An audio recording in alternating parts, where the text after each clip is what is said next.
All right, so yeah, let's go ahead and get started with our first reader of the evening. Jessica Cuello's most recent book is Yours, Creature by Jackleg Press. Her book Liar was selected by Dorian Locks for the 2020 Barrow Street Book Prize. Cuello is the recipient of a 2023 NYSCA Artist Grant and is the poetry editor at Tahoma Literary Review, and she teaches French in Central New York.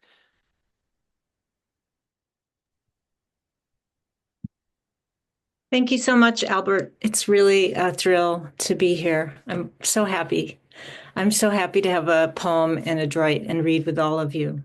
Um, I'm going to read four, and the first two are the poems that are appearing in this issue. Feral. Why did I love her? Because I became her, followed her on all fours. My face grazed the cradled spider in a cotton bed, its web frayed on my finger, sticky, spun. The others didn't see me. She sunk on my chest each night. I never learned to swallow. I chewed and chewed, forbidden to leave the table, grisly meat in my animal mouth, until the kitchen emptied. But she chewed the sweet blade of grass, and I the clover. My arms clasped empty air, and I woke with her, her purr, my rasp. She pressed her velvet belly to my calf. The others didn't let me hold them. They named me. They filled the plate and bowl. They bought the single pair of shoes. She and I slipped inside the quiet room. We barely breathed, quick to jump from breaking glass, tuned to the pinch in a voice, our hunch of wrongs.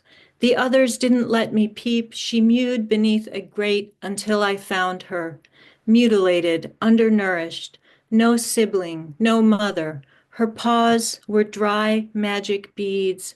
I touched them. All the love I was not allowed to give in the human house, she let me. She let me touch them one by one.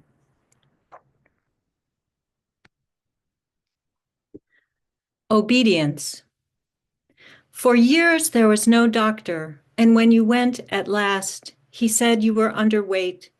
He instructed the mother to feed you milkshakes, and she made one in anger, as if you were hungry on purpose, purposefully skinny and ugly. She set the single milkshake down so it trembled, and never made another. That is not true, said the mother. It is I who was hungry. It is I who carried you. You knelt inside her like a replica. Mercilessly, you covered your ugly bones. Your sweater sleeves were large and long. Decades later, a boy wrote a letter to say he loved you then. He mentioned the sweaters. He loved you so much, he wrote. He loved the way you pushed the sleeves up, bunched above your elbows. You are glad he never told you then, beautiful boy, with the gentle gaze, ruthless as you would have been.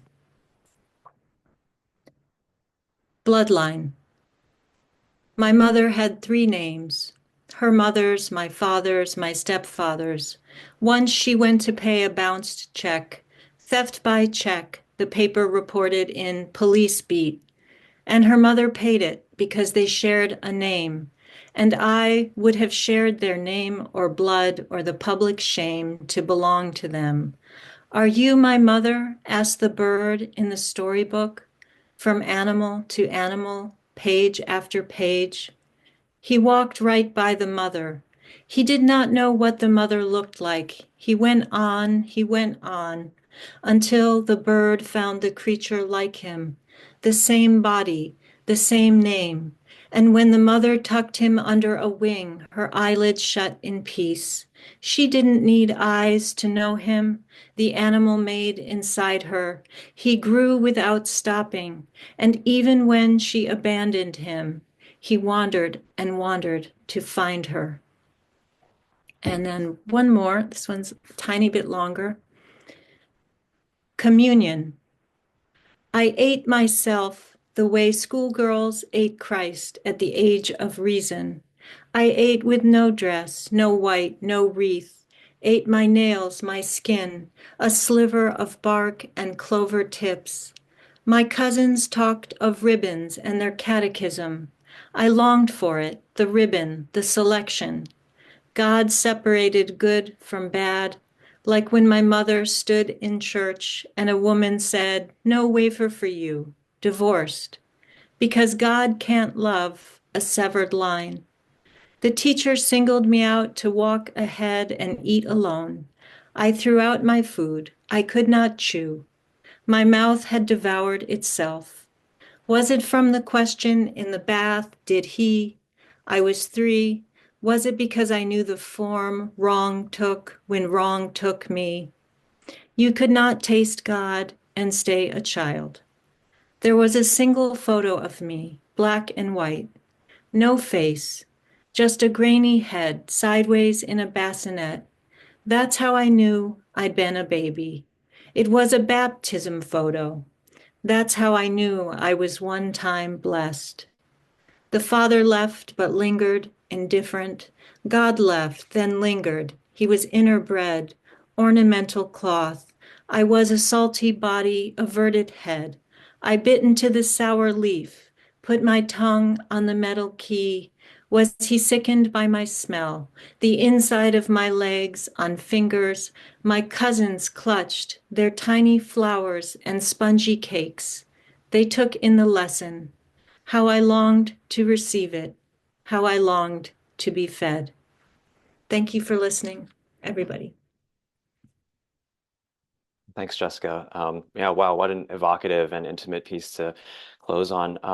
Yeah, and I love the adroit Tahoma review, Tahoma literary review connection that you've brought in. It's just always interesting when we have these intersections between journals and folks in the literary community. All right, so our next reader is Kathy Fagan. Kathy Fagan's sixth poetry collection, winner of the William Carlos Williams Poetry Prize, is Bad Hobby, published by Milkweed Editions, available in print and audio. Sycamore, also published by Milkweed, was a finalist for the 2018 Kingsley Tufts Award. A 2023 Guggenheim Fellow, she teaches poetry at The Ohio State University, where she co-founded the MFA program and co-edits the journal OSU Press Wheeler Poetry Prize series. All right, welcome, Kathy. Thank you. Thank you so much to all of the adroit editors and to the beautiful poets reading that I'm so lucky to read with and the beautiful poets listening. I'll read 4 poems, one from the issue, and none is very long. Disposition. Once there were coins for the eyes, a rag to tie the jaw shut. Now it's eye caps under the lids and mouths wired closed from the inside. An injectable, perhaps, to plump the lips out. The market swelled on reports of a wage freeze. Something was wrong with the world, with his mouth, with my good boots caked in mud. Taps, however, was better than ever. The walnut box, red-tipped golden roses. I'd signed a contract days before for what they call the disposition, referring both to one's essential spirit and what you pay to be done with the rest.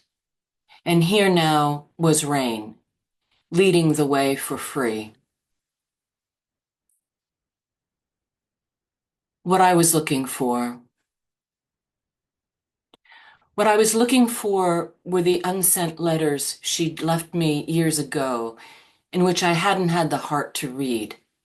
I'd found everything else, or rather everything that could be found, on paper, loose and bound, large, small, smaller still, the size of fortunes fluttering to the floor like moths, a message on each wing.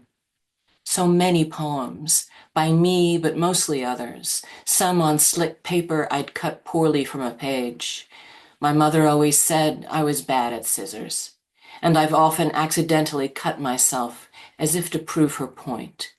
But now, both parents dead, it was time, I thought. I had the time and courage, I thought, and I found the letters. I was going to say, in the last place I looked, but of course, where else?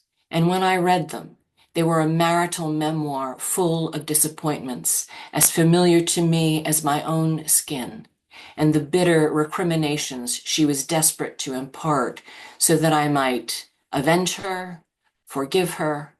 I can't say for sure. All I know is I buried them both in separate graves. I held their bodies and most of their words and made my own from theirs.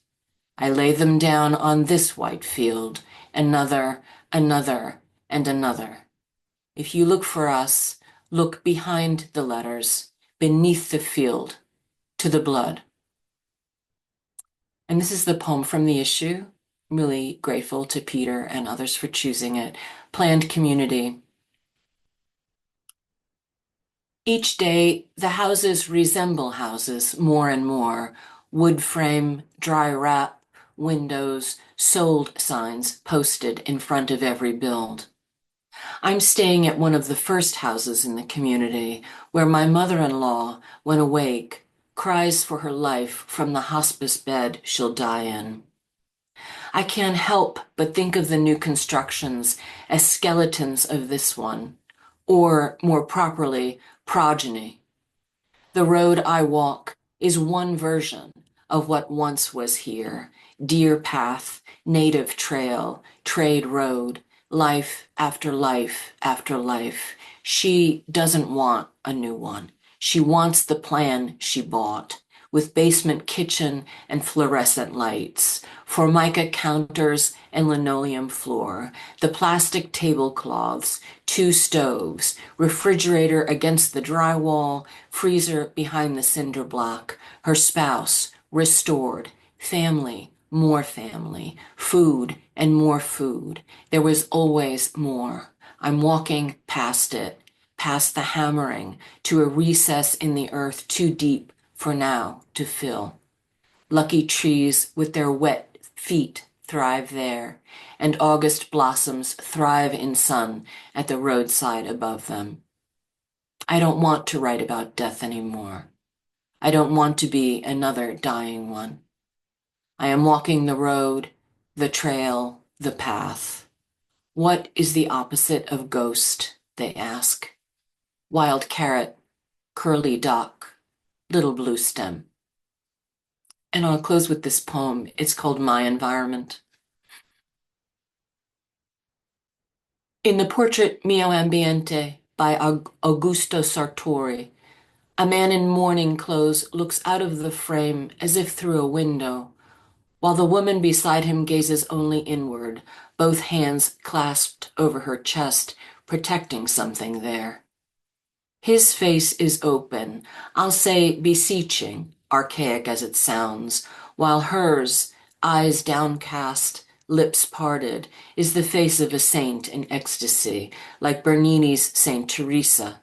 Ecstasy meaning displacement of the body as the soul departs.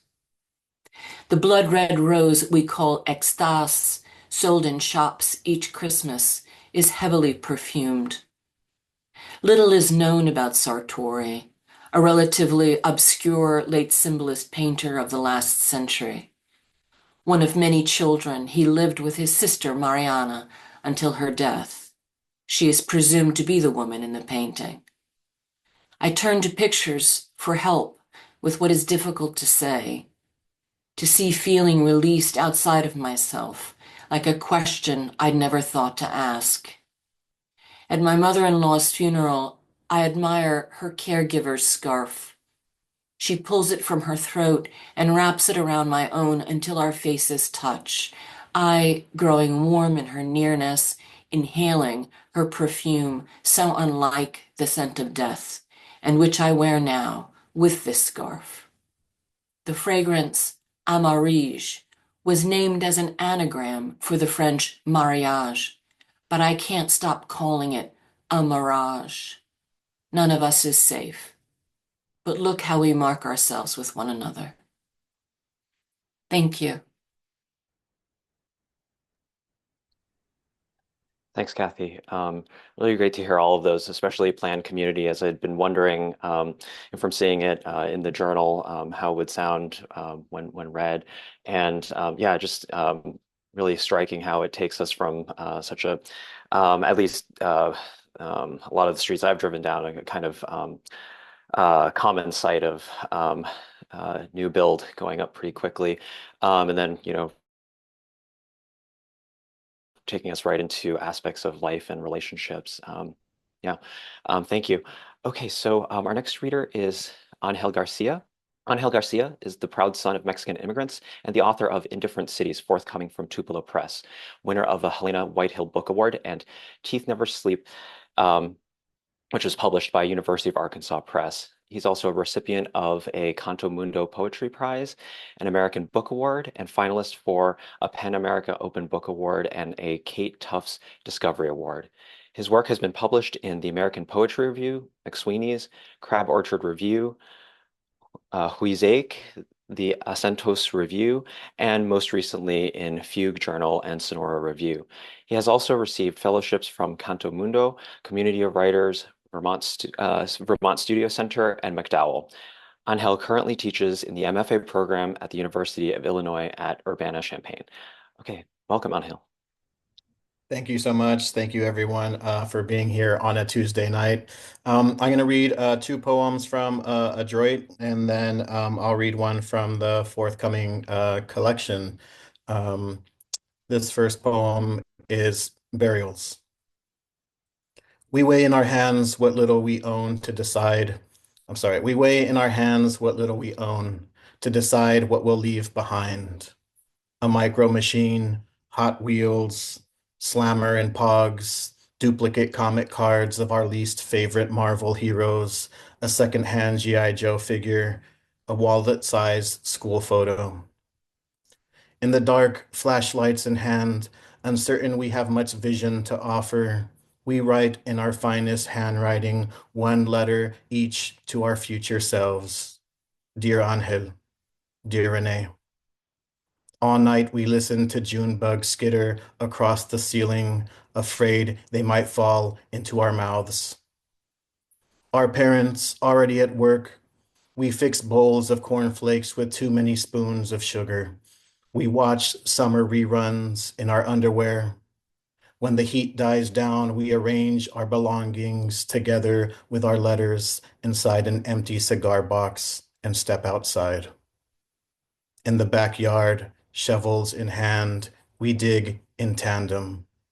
On our knees, we bury the box and push the mounds of dirt back over it. Because we know what lies ahead, the cardboard boxes stacked beneath our beds, we walk heel toe, from the hole we've just dug to our front door. One time, two times, for good measure, to trace on paper the promise we make to return. One summer to the next, a new city, a new house, a new school with no friends. We sit together in a cafeteria and make do with the familiar. The fresh scent of pine-mopped floors, the still wet lunch tables wiped clean with bleach, the aroma of once frozen food now warming in their trays. Other days, we never make it. On our walk to school, my brother and I began to cry. Wet-faced, we convince ourselves to run back home, our backpacks flapping behind us. There in her room, we kiss and hug and beg our mother to let us stay home. For her to stay home with us. Today, just today, please, one day, when what we mean is forever. A child of immigrants. The phone rings. I pick up. The voice unrecognizable. Distant words. Between, I hear my mother's name. I cover the mouthpiece and call out for her to pick up. From somewhere else, she answers the line. Yells from the other room, okay, hang up. Only I don't. In a language I know will never be mine, she speaks to someone in a country I will never know. Still, I listen. I coil the cord around my finger, fist, and wrist. Long after she says goodbye and hangs up, my body is still marked, but what I don't understand. This next poem is Guadalajara. My grandmother came to this city in 1941 to marry. My mother was born here in 1948. Between choice or lack of choice and circumstance, inside the halfway point, I'm only here by chance to walk my son through the plaza at dawn because he cannot sleep. At this hour, through the conferences of men laying on sidewalks, I text my mother, "Where exactly were you born?" "Here." "Maybe there," she replies. I pull up a map to look for any cross streets, the intersections of time we might pass through. "I don't know exactly," she clarifies days later. 71 years behind, I point out to my son anything I can make landmark.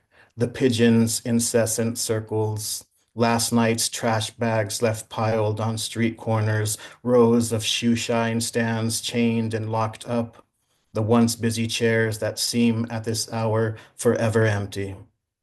Soon we will depart this place and never return. The first of many cities he will leave, just as the past has left us with the litanies of indifferent cities we will faintly remember as ours. Thank you. Thanks, Angel.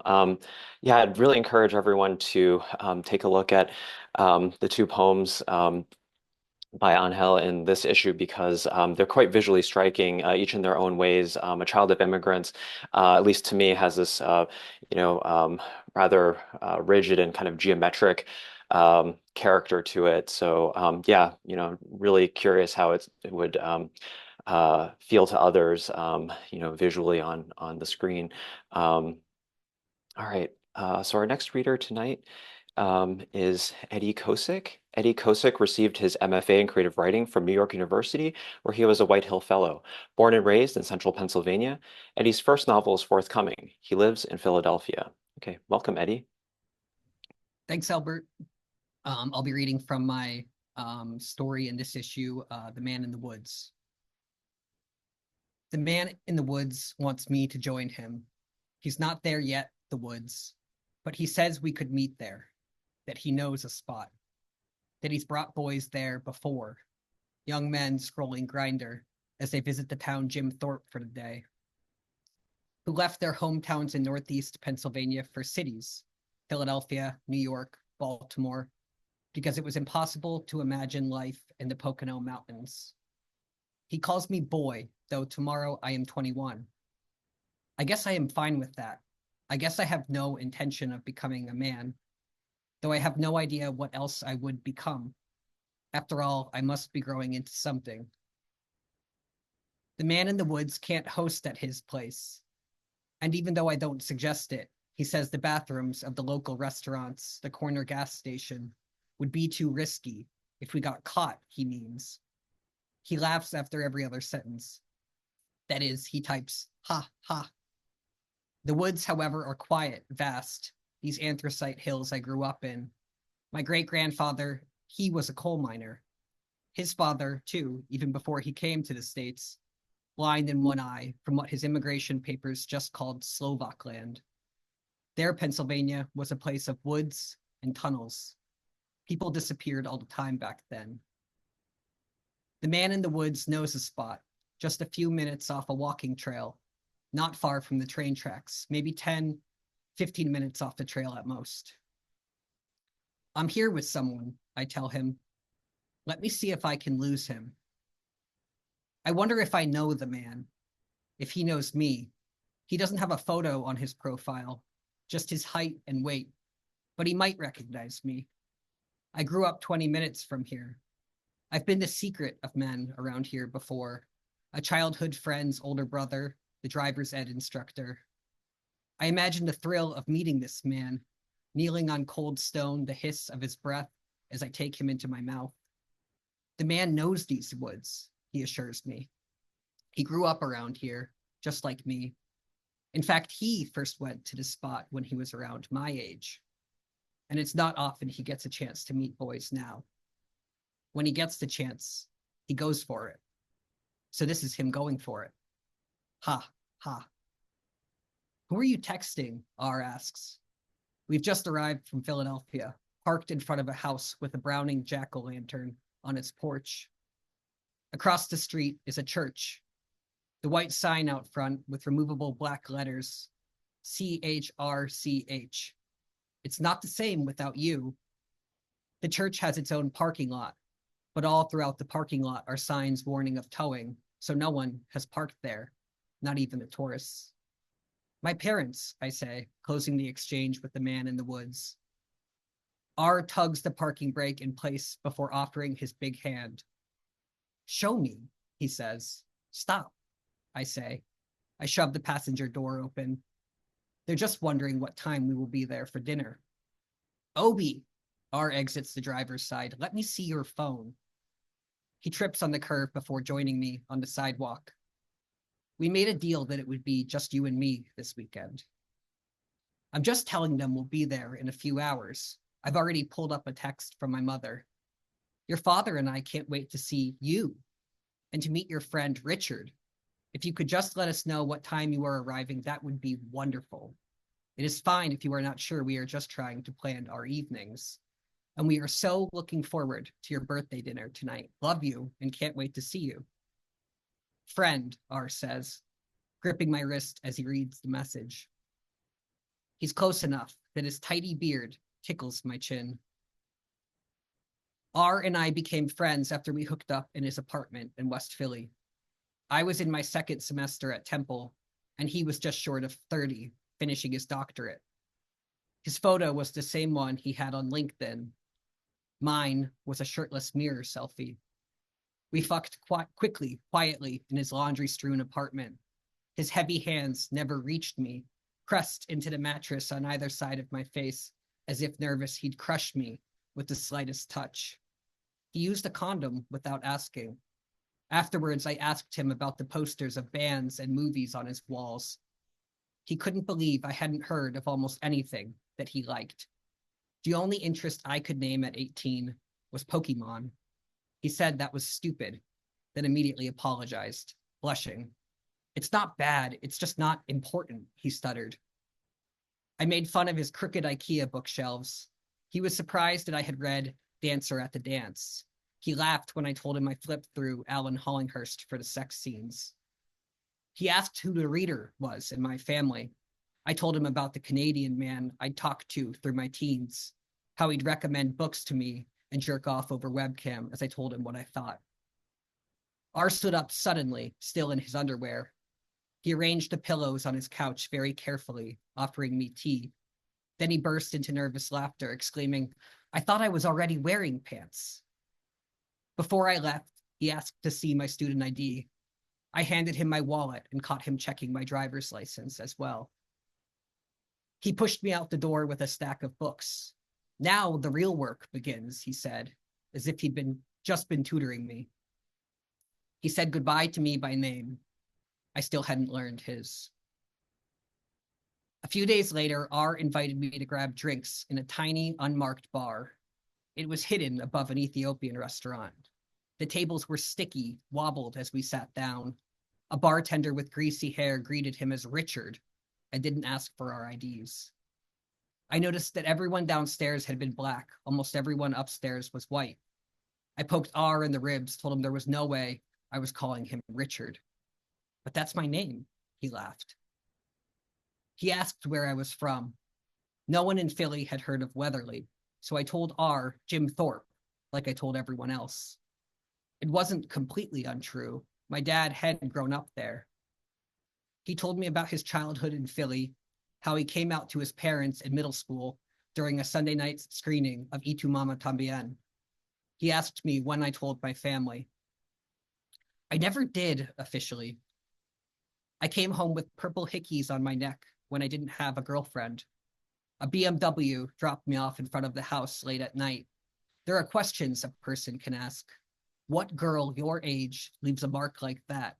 Who do you know that drives a BMW? That signal that the asker doesn't actually want to hear an answer. Not long after my 17th birthday, my dad announced during an otherwise uneventful dinner that no one has their sexuality worked out until their 20s.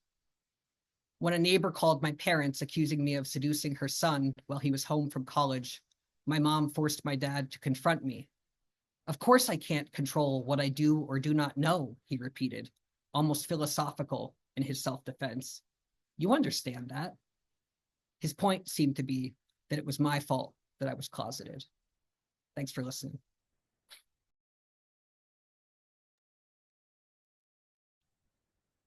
Thanks, Eddie. Yeah, just still amazes me how much is packed into this piece, and really great to hear you bring the voice of the narrator of the story to life for us tonight. Yeah, and speaking of voices, in the prose section, yeah, really terrific range of voice and style in this issue. It generated a lot of really fantastic discussion when we had our prose editor meeting to put pieces together for the 52nd issue. So yeah, again, really encourage everyone to take a look when the issue goes live on Thursday. Okay, so our next reader will be Esther Lin. Esther was born in Rio de Janeiro, Brazil, and lived in the United States as an undocumented immigrant for 21 years.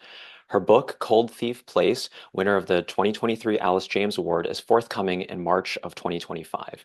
She is the co-editor of Here to Stay, Poetry and Prose from the Undocumented Diaspora, published by HarperCollins, and she is the author of The Ghost Wife, winner of the 2017 PSA Chapbook Fellowship. Esther was a 2019 to 2020 writing fellow at the Fine Arts Work Center in Provincetown and a 2017 to 2019 Wallace Stegner Fellow at Stanford University. Currently, she co-organizes the UndocuPoets, which promotes the work of undocumented poets and raises consciousness about the structural barriers that they face in the literary community. All right, Esther, we're all ears. Thank you. Thank you. Oh dear. I just want to firstly defend Pokemon players everywhere. That was a really delightful detail. I have such serious poems because as probably everybody is aware that there are raids going on from ICE. So I thought I would read some poems that are in Adroit and also that speak to the situation that maybe will give you a little insight and what undocumented immigrants fear or are so concerned about. I grew up undocumented in New York City, and my parents were also, my mom was also like a fundamentalist evangelical. So there's some Christianity here that, like as with that Jessica read about, and these themes overlap, of course, with what Angel read about. The first poem is called Cold Thief Place. The prophet knew I could be deported, but he said my soul, as well as my body, could suffer. What did I fear more? A fire clawing its way along my rug, offering me what I love best. Or a man at the door, asking quietly my name, my date of birth.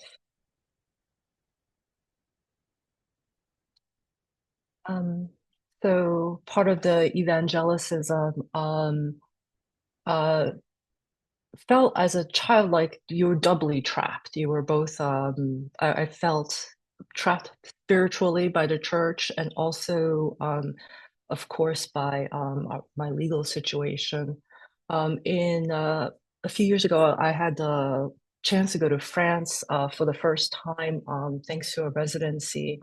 And I fell in love with the churches in France, and I tried to reconcile a little bit of what I loved about these churches and the difficult Christianity I grew up with. And I came across this figure, an abbot, the abbot who brought Gothic architecture into France. And he was a very clever man who found all sorts of ways of raising money, including all sorts of clever ploys that I write about here in this poem called To Build a Church. The abbot Suger's most delicious gambit was to slip off his ring and place it on the altar, then watch his guests, embarrassed, unpin their own brooches as he described how their sacrifice would shimmer in the quarrying of limestone and weaving of tapestries, how they were building the ark that would bear them up from polluted waters. Devotion demands some suffering, after all, a notion dear to my mother, especially on the night she rendered her wedding ring to a church. The next day, she asked that I surrender too, my diary, to God. So I placed my brass key and book in our recycling bin, and the 10th year of my life vanished. Suger never lost so much. Before the next round of lords arrived, he retrieved his ring to sacrifice once more. As for my mother, she died the way she wished, not yet 70, and still radiant in the eyes of men and God.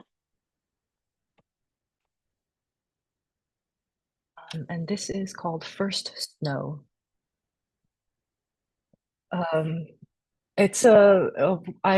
Coming from Brazil, me and my siblings had never experienced snow before, so I wanted to write about that. First Snow. My mother bought us matching maroon coats for the event. New to such clothes, I zipped right into the wool of my scarf, last child out. The hedge held me like a box. It would burst brilliant pink one day, my first flowers in the Northern Hemisphere. Today, it stood puffy with something limp and indolent, the way it lay across the stems. With a bare finger, I poked and poked, while beyond my sister and brother shrieked, trying to build a snowman they knew was expected of them. It was mostly mud, even though snow fell everywhere. The pavement, the cars, my mother's hair. The beautiful country. That's what the Chinese call America. We must have appeared odd, 3 children in identical coats, looking around in disbelief. And for my last poem, I'm going to read a poem I wrote a few years ago, and I'm just so sad that it's so evergreen. It's called Illegal Immigration. And I was just simply thinking about how being undocumented surprisingly means you have all the documents in the world. One way to try to levy yourself against the fear of not having enough documents is to just make sure you save everything you can. That includes, birth certificates, expired passports, expired licenses, just reams and reams of paper. It's called illegal immigration. Is the absence of a paper and the presence of a person. A person with pages and pages documenting her movements is a convict or undocumented, who is made to say, my name is, who is made to say, I am the child of. Immigration wants to know the names of your parents, the names of their parents. A people with a lineage can still be scattered. Is the son of Abraham, is the son of Isaac, is the son of Jacob. People who do not know about documents do not need them. They have never needed them. A person without documents is the one who must bear them aloft. They will set her hand on fire. It takes place in the bathroom of a border patrol station, Kingsville, Texas. All at once, she needs to drink, piss, crap. Her period comes. The agent says, no, you can't go to your mother. Illegal immigration began with a law. It ends with a new law. She may not step onto a cattle car. She may die on foot, in the fields, in labor, in custody. You know what is happening. She speaks. She is speaking. My name is. I am the child of. See if that works. Thank you.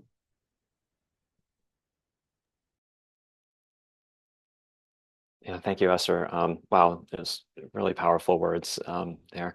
And thank you for giving us some additional context for your work. It's always nice to get a sense of the larger world that the um, pieces are connected to. Okay, so our final reader for the evening is Shane McCrae. Shane McCrae, Shane McCain. Oh man, I apologize for some of the readings here of the bios. It's been a long day, as you can probably tell, and I'm over on the West Coast, so it's like not even close to being as late as it is for a lot of you elsewhere in the U.S. Okay, apologies again. Here we go. Shane McCrae's most recent books of poetry are Cain Named the Animal, a finalist for the Forward Prize, and The Many Hundreds of the Scent.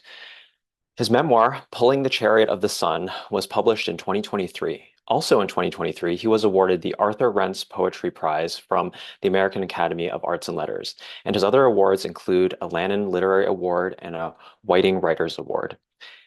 He has received fellowships from the Guggenheim Foundation and the New York Foundation for the Arts. He lives in New York City and teaches at Columbia University. Welcome, Shane. Thank you. Thank you, everybody at Adroit, and thank you all for coming, and thank you especially everybody else who read. I will try not to take up too much of your time. I've got 5 poems, but they are all short. Okay, are more or less short. So this is called Petrarchan Sonnet on He Talks About the First Assassination Attempt.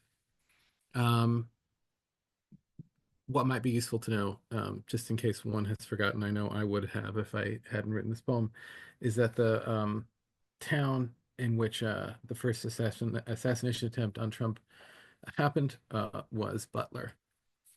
And that was what it was called. Okay. I am, my people say so, and it's true. A changed man, death has changed me, death so close. The bullet would have taken off my nose if I had turned too far around. And who, death, lies so flat on roofs, he's too close to the roofs to cast a shadow. Those people behind me, they, my people, chose people who maybe were important to Butler and what's near Butler and where's Butler. People who didn't just look furious when they were happy, who could wave a sign.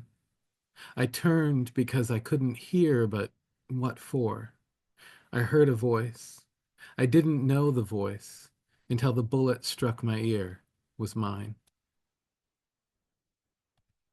I read a lot of poems about Trump. This is called Quatrains on He Makes His Winning Closing Argument.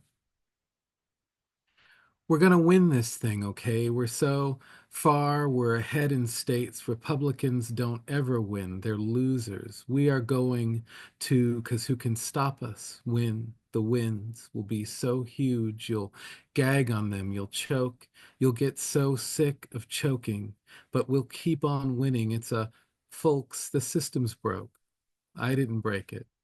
While you were asleep at the wheel, wow, some thug, we all know who I mean. He's not American. He broke it, everything. You know, I'm taller. Nobody at fake news CNN will say that. Stand us back to back. Who dunks in whose face? Which one jumps smarter? What I mean is, Jack Smith and all his goons belong in trunks in the Gulf. Here's one about a giant penis. And this is the last Trump one. And I wrote it on the morning of, well, I mean, it's in the title. It's called Trump Alone on the morning of his second inauguration. You better fucking Shit, you fucking better pardon those fucking assholes. Fucking Fauci, Milley, and fucking Cheney. You saw how she betrayed her country, me. You're gonna let her just get away with it. You're an abettor to it's the greatest crime. It is. And now the people won't ever get justice. I mean, wow, the depths, Joe. You piss on me and you'll get wetter than me. You piss on my inauguration, you'll be crawling through the puddle on your knees to kiss my fucking knuckles. What? For what? For nothing. I have fucking money, Joe, not them. Enjoy your fucking hut, your dirt. Enjoy being good. What does it pay?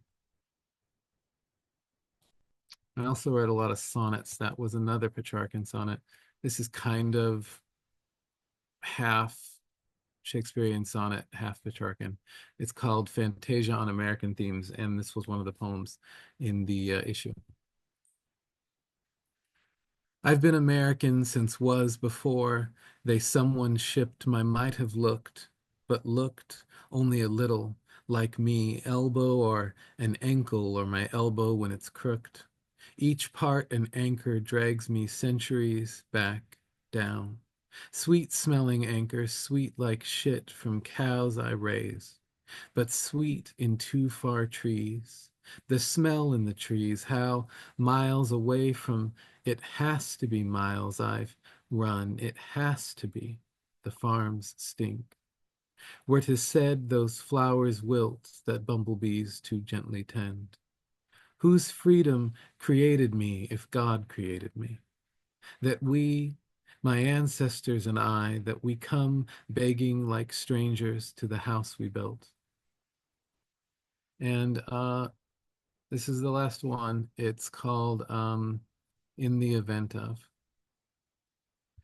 Officer, how you know I'm dancing is the body cam. Look, I'm riding centuries of whips. The first half of the ghost, arms out the window up.